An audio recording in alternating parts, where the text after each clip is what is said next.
Get in on the action this season with Underdog's Pick'em game. Select higher or lower between 2 and 8 players and compete for up to 325 times your entry. Use code DIRECTOR when signing up to receive up to $1,000 in bonus cash and a free pick.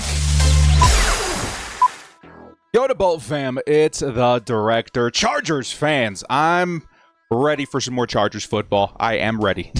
We have a game coming up this weekend. Saturday, the Chargers will be taking on the Rams in their second preseason game of the year. Maybe technically 3 with the Lions game. But what's interesting is that the Chargers had a joint practice scheduled with the Rams this week, which we canceled because the Chargers were a little banged up. I think that's what Sean McVay said. That's what Jim Harbaugh said.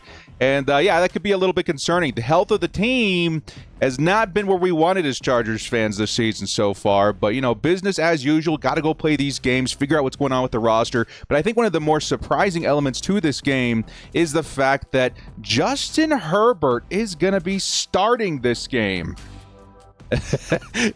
I know there's going to be some Chargers fans in the comments like, oh, dear God, no. We got to protect Herb with every fiber in our being. We got to figure out a way to keep this offense, or I should say this team on the field. And it's going to be very interesting, man. I think this is important. I think winning teams and Super Bowl teams and playoff teams, you see this a lot. These guys go out there. They get their reps in, they get into like that game speed, that game shape, so ultimately they can hit the ground running in week 1, and we're going to need that versus the Chiefs. But it's going to be a very interesting game for us as Chargers fans to spectate, as I think we're going to get a nice preview of some of the starting offense, which I think honestly is very overdue, and maybe even some stuff on defense too. Should be pretty fun, and we're going to unwrap that all in today's video. Before we do, shout out to the sponsor, Underdog. Use code DIRECTOR to receive up to $1,000 in bonus cash. Guys, I've already got some stuff down for this game. If you didn't know, you can actually go in and play Underdog during the preseason, which is really cool. In this game, I'm actually going to go ahead and throw down on the rushing stats. So Marion Hampton, if he's out there, I'm hoping he grabs that 21.5 rushing yards. That would be awesome. And then Jarquez Hunter, who went pretty ham in the last game versus the Cowboys. I don't think the Chargers are going to let up as many rushing yards. So we're going to go ahead and put the lower on him and then throw Cameron Dicker in there. Also, keep in mind these little tokens. You'll see them at the front page. Make sure you're using them. They'll be thrown in every once in a while. Very cool to kind of boost your winnings at the end of the day. If you guys want to jump in on the action, use code DIRECTOR. It helps out my channel a lot, and it's a great way to have a lot of fun along the way. Before we do kick things off, hit us up with a like and sub if you do enjoy this Chargers content. Small amount of time you guys take to the like, sub, and bell notification helps me out a lot. Let's get into it. Lights, camera, action. Who's got it better than us? Into the end zone, Charger fans are witnesses to history.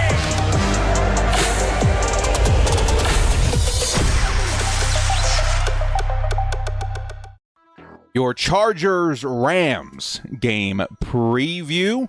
One that, again, with, I think, the storyline at the header, right? Everyone wants to know what the game's going to look like with Justin Herbert being rolled out there as a starter. Like we saw earlier in the tweet here, it was Eric Smith who reported, Herbert will start Saturday against the Rams per Jim Harbaugh. It will be Herbert's first ever preseason game.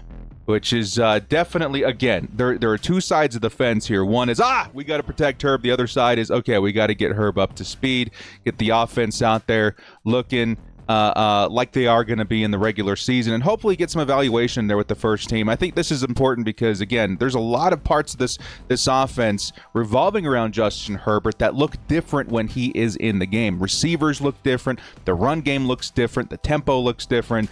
And even if you're getting a small sample size, you know, obviously it's not going to be the whole game, y'all. Don't worry. I can only see Herbert out there for maybe a drive, maybe 2. If they're feeling frosty, maybe even a quarter. But this is something that I think is definitely something that you see throughout teams that are successful. And this is something that, you know, I've seen the question thrown around on Twitter. I think it was Bolt Beat that was asking, what do you guys feel? How do you feel about Justin Herbert being out there? Yeah, I'm going to be reserved as a fan a little bit. I'm a little bit worried about health and all that kind of stuff. But ultimately, I'm going to stand with the idea of putting Justin Herbert out there. I think putting him out there at a limited capacity is important to get everybody evaluated properly and brought up to speed. So it's going to be interesting. But the biggest thing I think Chargers fans are a little bit concerned about is the offensive line and how they look in this game. And I also feel like even though it's scary, and the Chargers offensive line is not what we were hoping it would be. There's no Rashawn Slater. Things are being moved around. What's going on with the interior? I think it's also important to see them out there with Justin Herbert to see, where things are working and what needs work and maybe who needs a shot. I'm sure you see to the side of Trey Pipkins on this photo, Jamari Sawyer. This is one of those things that, maybe this game provides some insight to Jamari Sawyer being ready to be a starter. Maybe he plays a little tackle. Maybe he plays a little guard. We don't know. But that's what these reps are for, is to kind of figure that out. And again, it's scary. There's nothing in the world I want less than Justin Herbert being put at risk out there. But it's very important to know this before going into Week 1 versus the Chiefs, because that game, a lot of X factors, right? It's being played in Brazil. There's a whole lot of moving pieces. The offensive line, first game versus the Chiefs, division opponent, very important you try and win those games. So when you weigh the risk out, yeah, I think these are things that you probably got to be doing, okay? Now, we can speculate that the Chargers, going out there with Justin Herbert, are going to be throwing out a lot of their starters on this game as well. Ladd McConkey, perhaps, Quentin Johnston. But one thing that gets me especially excited, we're going to circle around to the receivers again, is going to be the run game, man. Whoo! Because this is actually kind of interesting. The quarterback running the offense can oftentimes determine how successful or not the run game can be, and it's the way they're executing their passing plays, selling the run, this and that. And I feel like Omari and Hampton has a lot to show us in this game. Okay, the Rams actually gave up quite a bit of yards to the Cowboys last week, despite dropping 31 points on them. The Cowboys did score 21 back, and like the Rams, a lot of it was on the ground. And that shows me a little bit of opportunity here to see what Omari and Hampton's got. If the Rams are giving up rushing yards, I want to see what our starter looks like, versus this team in this situation. And I feel like this is why I went an underdog. If you guys take a look one more time at my entry here, this is why I went the higher in Omari and Hampton, because if you truly are evaluating the rookies and you want to see who your starting running back or what your starting running back is going to look like, I think this is a good opportunity to do so. And with Justin Herbert in the lineup too, I think it's going to be really fun to finally see all the pieces together and see how Omari and Hampton can handle that, because one, he is a rookie and there are things about his game that are going to need polishing. There's a lot to the transition between college and the NFL, but also his situation may have evolved over the offseason that the Chargers are more aware of, and that's, of course, with the Najee Harris injury. The eye injury, we don't know when he's going to be back. It sounds like there's a good chance that he may miss the first week, maybe more. We don't know. And I actually watched a very interesting video on Twitter recently of a doctor that plays fantasy and stuff. He gave us some insight on what the injury might look like and why Najee hasn't resumed practice. And it's because those eye injuries can be very sensitive in terms of like the blood vessels and the cornea and all that kind of stuff. This is his words, not mine. I'm not a doctor. I'm the director, right? And that's maybe the reason why he hasn't put that much exercise or impact or workload on it yet, because there still is a risk of damaging the eye, even if he's not doing anything crazy. It's just the being strenuous with it and the impact and all that kind of stuff of the game is risky towards re-injury. And so learning all this stuff and kind of understanding that Najee Harris may not be available as soon as we thought puts a new perspective on Omari and Hampton, right? Like he's likely RB1 early, and we're going to be leaning on him early. Of course, he's not going to be a bell cow like a lot of people in fantasy are thinking. Greg Roman did come out and say it's going to be a rotation. There's going to be guys out there, so you can expect a lot of Kamani Vidal. Maybe Rocket Sanders gets an opportunity. Let's say that Najee Harris is put on, IR or something to start the season. I would expect, Rocket Sanders to be in the mix there too. But the head of the dragon here is going to be Omari and Hampton. And so I feel it's pretty important that we see some reps from him in this game and in next game, get him up to speed and really understand his game, both as a runner and a receiver, by the way, so that we know where to work on before the season opener versus the Chargers and Chiefs. Okay, But I think one of the biggest aspects of having Justin Herbert out there is actually this guy right here. Because when it comes to the Chargers receivers, we have two that we're very sure are going to work well with Justin Herbert. Ladd McConkey, wide receiver 1, and Keenan Allen, the returning Charger, at wide receiver 2. In my opinion, that's where I would put him. Okay, so we're pretty sure on their chemistry. They've been looking awesome in camp. Keenan Allen being back was really cool to see. It looks like they picked up right where they left off. But some of the question marks revolving around the position are those 3s and 4s and 5s, especially the outside wide receiver. And Trey Harris is pretty important in that role. He's going to be serving a lot of that. He's got the size, the strength, the play style. He's the archetype that you're looking for to play on the perimeter. And we've not really seen a lot from him this preseason in these games. The Saints and the Lions, he's been quiet. No receptions. It doesn't feel like the separation's been there. A lot of things revolving around Trey Harris that's gotten us worried as Chargers fans, like, oh man, is he ready? We're going to need him. You know what I mean? But I have to say, on the other side of the ball, or say on the other side of the spectrum here, you got Trey Harris in training camp, who has been looking really good. He was given opportunities throughout training camp to play wide receiver 1, with Ladd McConkey resting, we'll say. He had a minor injury, sounds like nothing.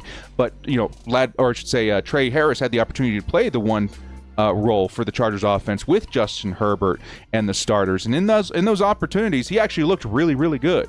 You saw some pretty cool things. And so we know that exists. We've seen it, in practice, and we've seen it in particular with Justin Herbert. Now, getting Herbert out there with Trey Harris, I'm hoping to see something. I don't need to see a lot. I need to see 1, maybe 2 catches, a little chemistry, maybe even some targets, just to make sure that that chemistry is being established, and that what we're seeing in training camp will translate eventually. It doesn't have to right away, but we need it eventually.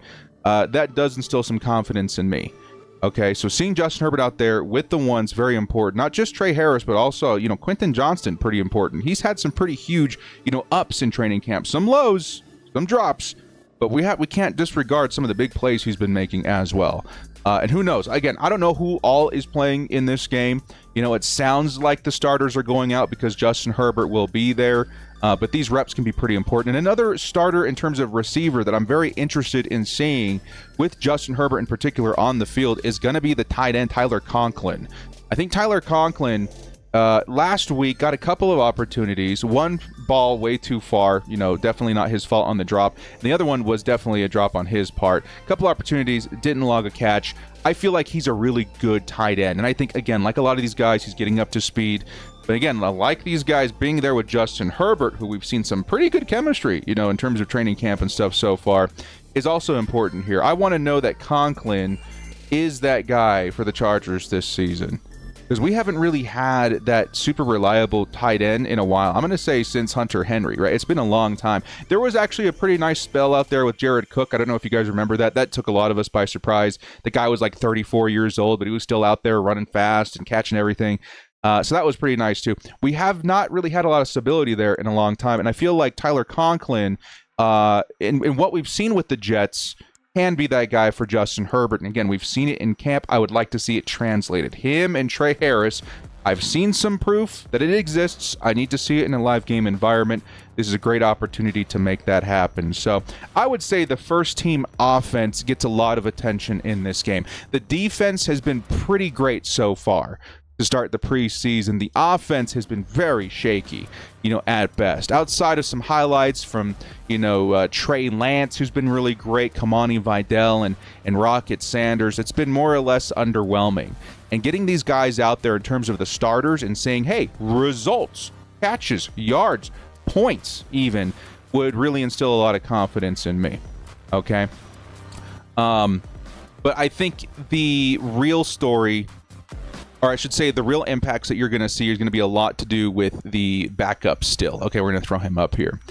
Trey Lance is probably going to play the majority of this game. So yes, we're going to get Justin Herbert out there, but Trey Lance, we still want to see more from him and a lot of the backups too, okay? Because what we just talked about with the starters and stuff, that's probably only going to be a couple of drives, maybe the first quarter. I would assume that they save that first quarter or first half or whatever that extended period of play is for the last preseason games. A lot of teams, if they do that, they choose to do it on the last game, okay? The majority of the game is still going to be Trey Lance. I'm looking forward to this. I know a lot of people are kind of up and down on the idea. I'm seeing a lot more Chargers fans excited about Trey Lance at this point. But I want to continue that narrative, right? And the backups. The Rocket Sanders. Let's get that guy going again. He was awesome. Even Haskins at time. Kamani Vidal. Run game looks fantastic. Let's get Trey Lance out there with Lambert Smith and Darius Davis and all of the backups to show us that there has been some moving of the needle in the right direction for the receivers to step up. Because, yeah, it's not looked great. I would say mostly in the Saints game, I need to see a nice bounce back. And Trey Lance and those guys have a good opportunity to do that, okay? Let's lightly touch on the defense a little bit, too. Some fun things to think about. If the Chargers' starting offense is going to be out there, maybe there's a chance that the starting defense is out there, too. And there's a couple of things that, again, in a limited capacity, I would like to see a sample size of. One, Derwin James. Now, you're not going to see the Chargers throw out their best work, right? You're going to see them hold a lot of those plays close to the vest. But I would like to see Derwin James in that role. Again, if he's going to be out there at a limited capacity, kind of show us what that position's looking like, who's stepping into the safety role, the high safety role when he's playing, closer to the line of scrimmage, in the box, at edge, wherever, in the nickel. Who's up there playing? Is it going to be Tony Jefferson, R.J. Mickens? What does that look like when it's all in conjunction? I don't know if Elijah Molden will be out there or Lohi Gilman. Let's see what that all looks like with Derwin James moving around, because that, I think, was one of the most successful parts of last season. You saw a great bounce back year from Derwin James. If I'm being honest with you guys, if they're going to be out there, that's probably one of the biggest things I'm going to be paying attention to. Another thing I would love to see is a preview of the defensive back depth, or I should say depth chart, right? What's the order here? You're going to see a lot in Jesse Minter's defense of rotations. So you're going to see a lot of guys in and out for the most part. And so maybe using the terms corner one and corner two and all that stuff, maybe that's a little outdated in terms of this defense. But I still think it's kind of important because we want a little clarity on, the best performers and where we're looking at in terms of depth and the rotations ultimately. Now at the top, of course, you got Tarheeb Still, maybe even Cam Hart, Dante Jackson.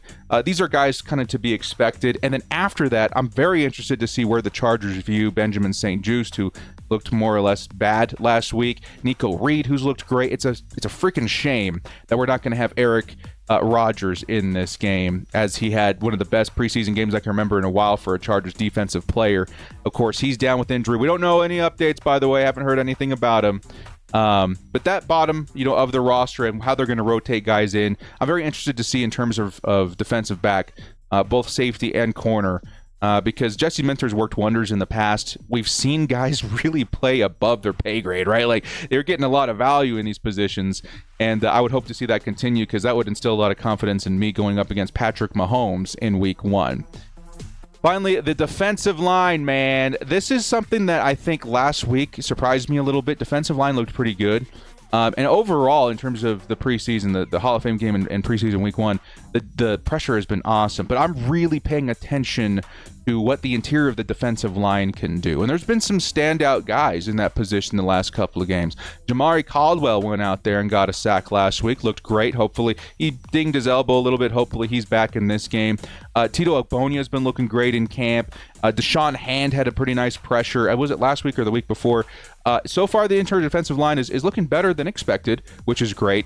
I would really love to see the icing on the cake with Tier Tart having, a good drive or two or quarter or whatever, seeing as he's probably going to be, our starting nose tackle and somebody that is looked really improved with the Chargers. In their 1 year with him last season, he looked awesome. He looked like, that player that with all the potential in the world, and now being the guy. Maybe we see another Poona Ford story in him where, Poona Ford, we weren't quite sure where he was in his career, maybe on the downward slope, and then boom, he's with the Chargers, and now he's, getting paid by the Rams, so we're probably going to see him in this game, right, Poona Ford? And, yeah, I'm excited to see. I'm paying attention to that position because it's been a position of weakness for the Chargers for a while now, and it would be awesome to see a little bit of confidence come from what those guys are doing in the interior. Okay? But one thing on the edge, man, I got to say, I don't know, let's see, where is oh man, did we skip over it? Well, I'm going to just keep it right here for a second. The pressure in terms of the edge position has been awesome. Okay? Caleb Murphy has been great. I think in terms of earning a roster spot and finding yourself a role with the team, Caleb Murphy's up there with anybody else on the team, right? He has been looking fantastic. He's at 2 or 3 sacks now, right? In the preseason. Looks amazing. He's He's again, it's going to make life interesting for Jim Harbaugh and Joe Ortiz on who to keep on the roster, because you got Kyle Kennard. You're not going to cut the 4th-round rookie, but you got this guy who's really producing out there in rotation. And so far, the pressure has been nice. It's been constant. The rotations looked great. You may see, I don't know if we see Khalil Mack. Maybe you do. Maybe you don't. You might see a bit of Tuli Tuipulotu out there. I'm excited to see how that all unfolds. Okay?